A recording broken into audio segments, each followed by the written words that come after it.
A repórter Lucimeire Ramalho fez uma matéria importante no Centro Boldrini, referência mundial no tratamento do câncer infantil. Nós vamos acompanhar essa reportagem enquanto nós estabelecemos o contato aqui com o Dr. Igor Mantovani. Ele é do grupo SONG e nós vamos falar um pouco sobre o câncer também. Vamos primeiro com a matéria da Lucimeire Ramalho, produzida no Centro Infantil Dr. Domingos Boldrini. São 130 mil metros quadrados de área, 40 consultórios, 77 leitos e 500 voluntários. Tem ainda um corpo clínico completo, que trabalha duro dia a dia para atender essas crianças. Uma história que começou em 1978, com a doutora Silvia Brandalize, fundadora do Hospital Boldrini. Uma decisão difícil para a pediatra na época, sem nenhuma especialização em câncer infantil. Esse período de 4 décadas foi uma verdadeira escola de vida. Só o desconforto de ver uma doença tão séria, que precisava alguém dedicar a isso, que foi o que motivou a olhar ao lado. E teve pedido especial de um paciente para ela seguir nessa linha da oncologia infantil. O paciente não é que ele pediu, ele me nocauteou. Mas eu tive um anjo que caiu do céu, chamado João Aur, um médico brasileiro radicado nos Estados Unidos há muito tempo, que me deu na mão o primeiro protocolo de tratamento de leucemia que eles usavam nos Estados Unidos. Porque a nossa taxa para leucemia era menos de 2%. O paciente é o André. Ele começou o tratamento da leucemia aos 6 anos de idade. Depois, a doença voltou aos 9 e todo o processo terminou aos 13 anos. E foi numa dessas idas e vindas que eu entrei chorando com a doutora Silvia e pedi para ela me tratar. Hoje, essa amizade continua e vai além. O André se tornou o vice-presidente do Boldrini e acompanha de perto as batalhas e as vitórias das crianças que fazem tratamento aqui. E hoje eu posso fazer parte do outro lado, né? De estar ali vendo a parte financeira. Na rotina de tratamento tem o Andrew, de 4 anos de idade. Ele trata um tumor no pescoço, descoberto há cerca de 2 anos. O Vitor também é paciente, fez tratamento em 2019 e agora teve que voltar para o hospital. Um espaço que ele considera acolhedor e que faz toda a diferença nesse processo. O Boldrini, ele significa tudo para mim, né? Ele salvou a minha vida, ele salva a vida de milhares de pessoas, de crianças que passam por aqui. Em 47 anos de existência, já foram atendidos aqui mais de 31 mil pacientes com câncer infanto-juvenil e doenças do sangue. E a ideia é continuar dando esse apoio para quem precisar. E para isso, as pesquisas não param. E essas pesquisas acontecem aqui, no Centro de Pesquisa Boldrini. É neste espaço que os pesquisadores pensam, repensam, estudam em um processo diário em busca de novas descobertas para o tratamento. É preciso conhecer quais são essas mutações, entender por que elas levaram ao câncer, desenhar drogas, fármacos capazes de atingir aquela célula que tem a mutação e não as células normais. Daqui para os próximos 47 anos, os desafios são muitos. Já tem projeto de um novo hospital em Campinas voltado para o tratamento de doenças raras, por exemplo. E claro, o foco é aumentar o índice de cura de quem frequenta a unidade, que hoje é de 80% para 90%. E para essa evolução continuar acontecendo, o hospital continua contando com o apoio dos doadores, que hoje representam 55% da renda do hospital, que gasta por mês 10 milhões de reais para manter os atendimentos. Nossa finalidade é atender a todos que precisam de uma maneira igualitária, universal, etc., com a melhor tecnologia possível. Para continuar falando sobre o Dia Mundial de Combate ao Câncer, né? E foi comemorado não, essa data ela é celebrada, né? Ela é marcada como o combate ao câncer. É o Dia Mundial de Combate ao Câncer, que foi na última terça-feira, dia 4. Nós estamos em contato com o Dr. Igor Mantovani.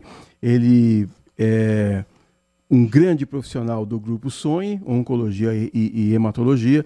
Eu quero agradecer já demais a sua presença aqui, doutor, no nosso programa, para falar um pouco mais sobre essa doença. Uma doença que as pessoas estão encarando um pouco mais de frente, mas que no passado as pessoas tinham medo até de pronunciar o nome câncer, não é, doutor? Muito bom dia. Olá, Edson. Bom dia a todos que nos assistem, nos escutam aqui. É um prazer imenso estar com vocês aqui na Rádio Bandeirantes. E, bom, realmente, você colocou um fato que a gente escuta cada vez menos, a gente vê cada vez menos, é sinal que as pessoas estão se informando, estão se interessando pelo tema, talvez por um caso pessoal ou por algum familiar, amigo, mas realmente, antigamente, a gente não falava a palavra câncer, né? Era aquela doença ruim, aquela doença que queria se esconder, né? E hoje, felizmente, né, como a gente viu na reportagem, a gente muitas vezes tem esses desafios chegando na vida de crianças, de homens e mulheres muito jovens, em idade produtiva, e o indivíduo que antes vivia menos, hoje está vivendo até os 70, 80, 90 anos, e daí a gente começa a ter que lidar também com o câncer no idoso. Então, o câncer é uma doença que precisa ser encarada como outras doenças foram encaradas no passado, para que a gente possa prevenir, tratar e curar os pacientes no melhor momento possível. É possível prevenir o câncer, doutor Igor? Com certeza. A gente escuta muito, Edson, essa questão sobre exames de rotina, como, por exemplo, a mamografia para o câncer da mama, o exame de PSA para o câncer da próstata, né, fazendo um paralelo e usando o exemplo dos dois cânceres mais frequentes na população feminina e masculina. Mas esses exames, por si só, eles não previnem a ocorrência de um câncer. Eles são feitos num contexto de buscar um diagnóstico em que a doença ainda esteja sem nenhum sintoma, né? Então, é o que nós chamamos de diagnóstico precoce. A prevenção do câncer efetiva, ela se dá adotando hábitos que flertem com uma boa saúde, né? Então, quando nós, profissionais da saúde e outros profissionais envolvidos no cuidado de doenças, de câncer, qualquer que seja, relatam a importância de atividade física, de combater o sedentarismo, a importância de uma boa alimentação, uma alimentação livre de processados, com consumo de carne moderado, né, livre de, ou com menor quantidade possível de bebidas alcoólicas, o cigarro ausente da vida das pessoas, né, que esse é um ponto importante. Então, quando nós falamos isso, né, de combater esses hábitos, a gente está debruçado numa literatura que está muito bem produzida e que nos conta que essas atitudes previnem o câncer, né, diminuem a ocorrência do câncer. Dr. Igor Mantovani, grande profissional do Grupo Sonhe. Doutor, no ano de 2016 eu fui diagnosticado com um câncer de próstata e aí depois dos exames de sangue, o tratamento escolhido para a época foi a braquiterapia. Talvez o senhor possa falar um pouco sobre esse método. E agora, 10 anos depois, eu estou, graças a Deus, curado, graças ao Dr. Lísias Castilho também, que descobriu essa doença. Mas também pegamos a doença no começo, doutor, porque os homens têm vergonha de fazer o exame preventivo, não é isso? Exatamente, Edson. Obrigado por compartilhar essa questão conosco, né?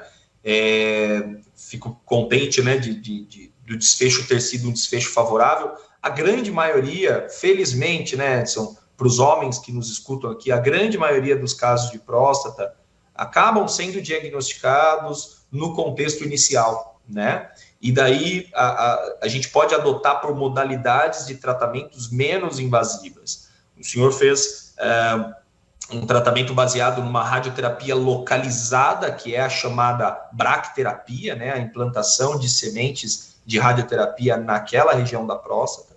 E hoje, né, passados os anos que você nos contou, né, hoje em 2025, a gente tem modalidades ainda mais tecnológicas do que nós tínhamos à época, especialmente a cirurgia por robô, né, que permite processos cirúrgicos muito refinados e com um cuidado, né, por parte do cirurgião, que permite que o homem tenha uma qualidade de vida agradável depois da cirurgia, né?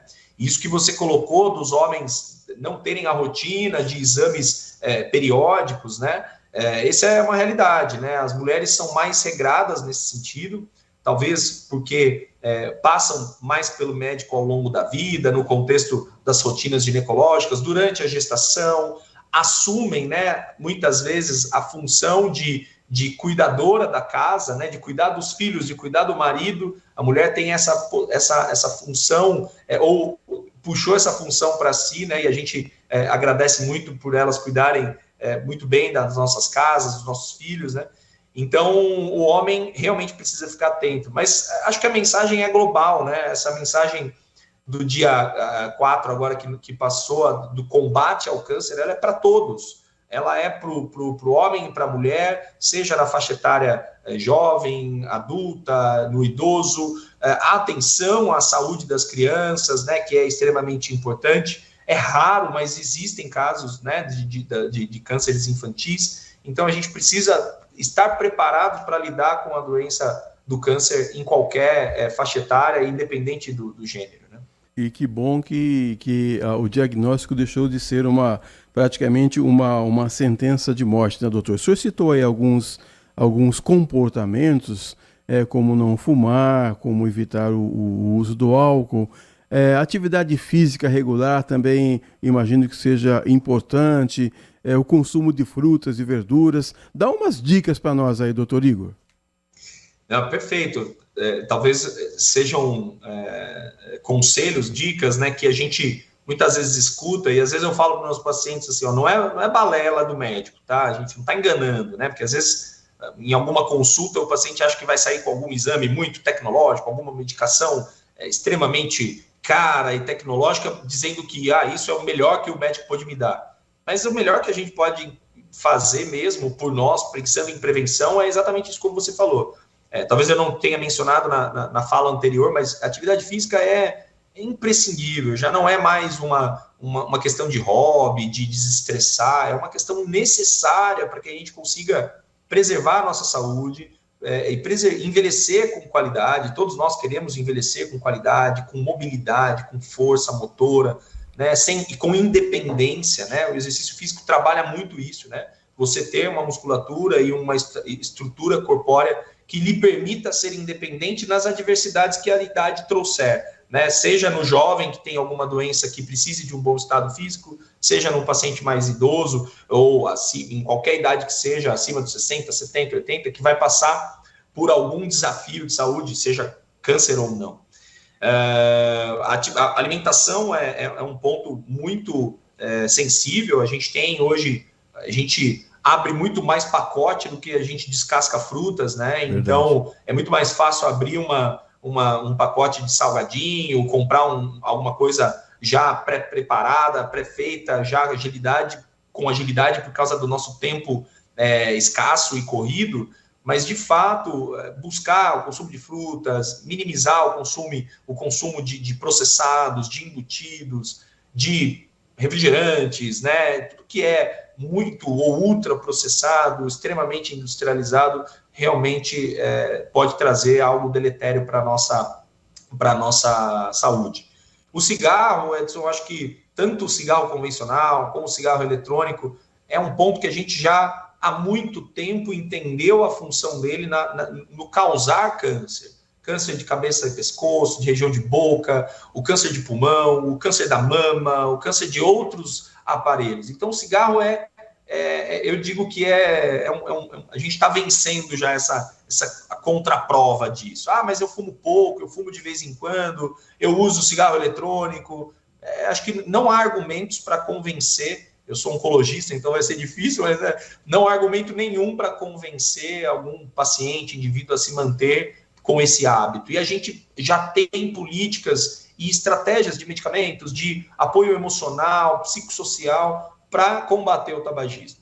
E o álcool, ele precisa ser consumido com a maior consciência possível, né? Não somente pela questão do risco de consumir álcool e dirigir, como é uma coisa, né, que hoje é extremamente condenada e deve ser condenada nesse sentido, mas o álcool em abuso e frequente e recorrente, ele é um hábito extremamente deletério que vai contribuir para alguns cânceres, como o câncer de intestino, o câncer realmente da região de cabeça e pescoço, como a gente comentou, entre outros.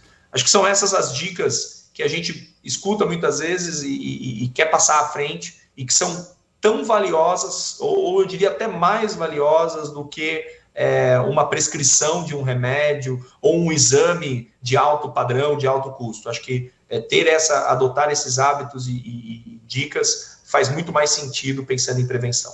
Eu assisti uma entrevista do Tedros Adhanom, que é o diretor-geral da Organização Mundial da Saúde, e estava dizendo que a OMS atua em diversas áreas, desde o fornecimento de medicamentos para tratamentos oncológicos, pediátricos ou não, até campanhas globais. Agora, uma coisa, doutor Igor, é o câncer longe da gente. Outra coisa é o câncer perto da gente. Eu, quando tive esse câncer de próstata, não tive nenhuma reação, ou não aconteceu nada que as pessoas pudessem olhar para mim e perceber que eu estava com câncer. Mas em alguns casos o tratamento ele é agressivo, a pessoa acaba perdendo o cabelo, perdendo as sobrancelhas, a pessoa emagrece, fica com uma coloração diferente. E a gente precisa, e há uma tendência, é isso que eu queria perguntar para o senhor, doutor Igor Mantovani, o senhor que é o oncologista, parece que há até uma tendência da gente querer se afastar da pessoa quando o inverso é que deveria acontecer, né? Nessa hora a gente tem que ter empatia, né, com o próximo, né? Eu costumo dizer para os meus pacientes de consultório e das universidades onde atuo, que a gente, quando vem um diagnóstico e quando aparece um oncologista na vida dela, dessa mulher, desse homem, muitas vezes a gente muda a vida dessa pessoa, né, Edson? A gente pode mudar, a gente quer mudar para melhor, mas talvez o processo traga alguma percepção de que a vida dela ficou pior, tá ruim, tá difícil, né? E é nessa hora que a gente tem que se colocar do outro lado da mesa. Não é porque eu sou médico e oncologista e tô desse lado da mesa aqui, eu tô na minha mesa de atendimentos aqui na universidade, que eu tô desse lado da mesa que amanhã eu não posso estar ali com um familiar, comigo, com uma pessoa próxima, né? Passando por um desafio e lidando com câncer.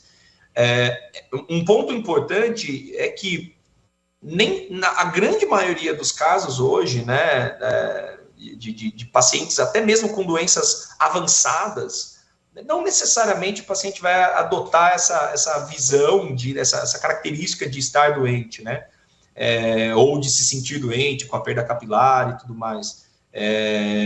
Claro, o tratamento que eventualmente consta a quimioterapia, a gente tem efeitos colaterais como esse, mas eu tenho pacientes, homens e mulheres, jovens inclusive, trabalhando, que muito provavelmente passam na rua e que ninguém olha e fala assim, essa moça tem um câncer e está se tratando, aquele rapaz tem um câncer e está se tratando. Então, obviamente, a questão da aparência é um ponto sensível e a gente tem que respeitar o paciente que está passando por um desafio como esse e se portar de maneira com empatia, se aproximar, oferecer ajuda, né, bons pensamentos, né?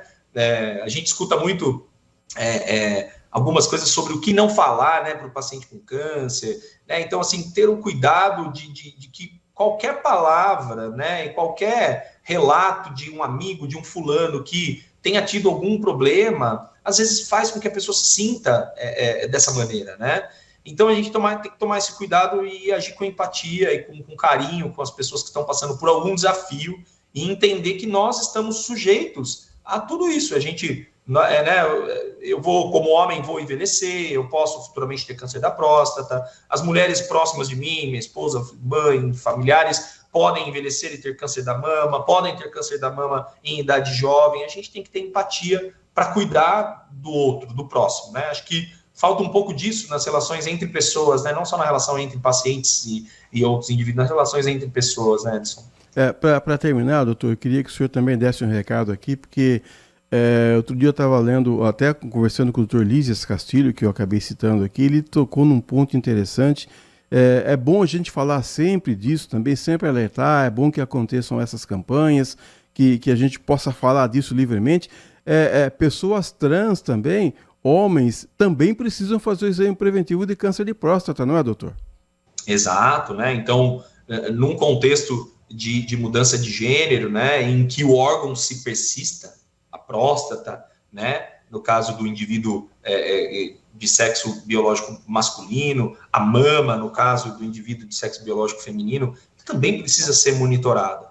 Eventualmente, processos cirúrgicos vão ser feitos para a remoção desses órgãos, talvez não da próstata, mas da mama, por exemplo. E daí, tudo bem, a gente vai individualizar para aquele caso. Mas, novamente, né, acho que independente da questão do gênero, né, da identidade de gênero que o indivíduo se identifique e se porte, nós, como profissionais de saúde e a sociedade, precisamos estar abertos e respeitá-los e oferecer tudo o que for necessário para o cuidado de saúde na devida faixa etária, né? Então, o indivíduo que fez a opção e uma identidade, e se identifica de um gênero distinto do biológico, e ele tem a próstata, ele precisa ter a saúde da próstata cuidada e monitorada, e precisa ter esse apoio, né? Porque não é infrequente a gente haver um descaso com a saúde justo só porque fica à frente da saúde a questão do gênero. E não pode. A gente, como sociedade, tem que ser empático, tem que acolher e cuidar das pessoas, né? Especialmente falando agora pela área da saúde, estamos aqui para cuidar e auxiliar as pessoas a promover saúde, a se prevenir de doenças e, quando necessário, cuidar, tratar de doenças, buscando sempre o melhor desfecho, a cura, se possível.